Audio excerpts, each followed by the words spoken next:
LPG gas booking को नहीं आसला एक बड़ खबर जोड़ा समस्त जानिबा निहाती दरकार। जदि आपण माने एई काम करूना ताहले आपण माने एलपीजी सिलिंडर बुक करि परिबेनी। बुकिंग रे मध्ये बहुत सारा प्रॉब्लम फेस करिवे, इमिति कि आपनको घरे भी गैस पहुंचबो नाही।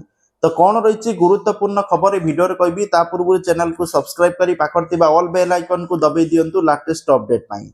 तो देखंतु जो मानकर एलपीजी गैस सिलिंडर अच्छी, प्रायतः समस्त एलपीजी गैस सिलिंडर अच्छी, तेणु बर्तमान एक गुरुत्वपूर्ण खबर आसी जे एलपीजी गैस रे आपन को ई केवाईसी करबा पई पड़िबो।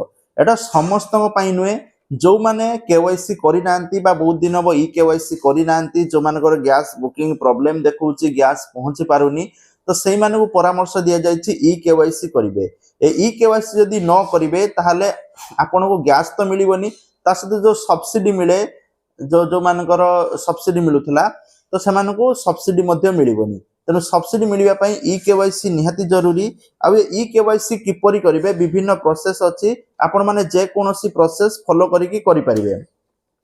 प्रथम दिनस रहउची जो डिलीवरी एजेंसी जो अछंती से पाने आपण को डोर स्टेप रे आसी मध्य ई केवाईसी करिकि नै जाउचंती विभिन्न जगह रे। तेणु आपण को अंचल रे कोन आपण माने निजे जानिबे, बा जोठ आपण माने गैस आनुचंती सेठी जाई मध्य जो ऑफिस अछि सेठी जाई मध्य एजेंसी पाखर मध्य केवाईसी करि परिबे। ई केवाईसी नहले आपण माने सबु गैस रो मान तांको प्रोवाइडर एप्लीकेशन अछि, एचपी गैस हो, इंडियन गैस हो, बा आपनकर जो जो प्रकार के भारत गैस हो, जो गैस नै चंती सबु गैस रो तांकर एप्लीकेशन प्ले स्टोर रे अछि। आपण माने ता थ्रो रे मध्य ई केवाईसी करि परिबे। नहले आधार फेस आरडी एप्लीकेशन अछि, प्ले स्टोर रो डाउनलोड करिवे। आधार फेस आरडी से एप्लीकेशन रे मध्य आपण माने चाहिए ई केवाईसी करि परिबे। आ ई केवाईसी अनिवार्य जदि न करिवे ताले आपण माने हैरान ले पड़िबे। ठीक अछि, किंतु समस्त पाइने जो मानक सब ठीक ठाक अछि, आसुची किछि प्रॉब्लम नै, जो मान सब प्रॉब्लम फेस करूचंती ई केवाईसी यथा शीघ्र माने करंतु, ऑफिशियल अनाउंसमेंट हेछि।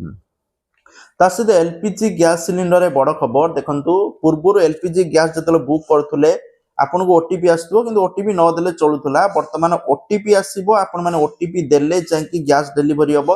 जदि ओटीपी न देबे तन गैस पुनी फेरी जिवो, आपन को डिलीवरी हबोनी। ठीक अछि, तेनु ओटीपी वर्तमान पूरा आपन माने लेखि के रखंतु, डिलीट करिवेनी मेसेज। देखंतु गैस बुक कले आपन को ओटीपी मिलिबो, सेही ओटीपी जतबेला आपन को गैस रिफिल हे जिवो कंपनी रे, आपन को मेसेज आसीबो आपन को गैस रिफिल हे जाईची, ओटीपी देले आपन गैस मिलिबो, एति टंका देबे।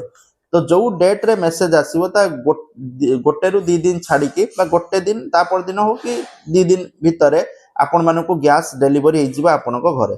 ठीक अछि, तेनु ओटीपी टा आपण माने निहाती भाबे रखिबे। एटा गुटे अपडेट, नले बाकी सब सेम सेम अछि, जोला बुक करथुले करिवे। तो एथिला इन्फॉर्मेशन वीडियो को शेयर करिवे, लाइक करिवे। जय जगन्नाथ।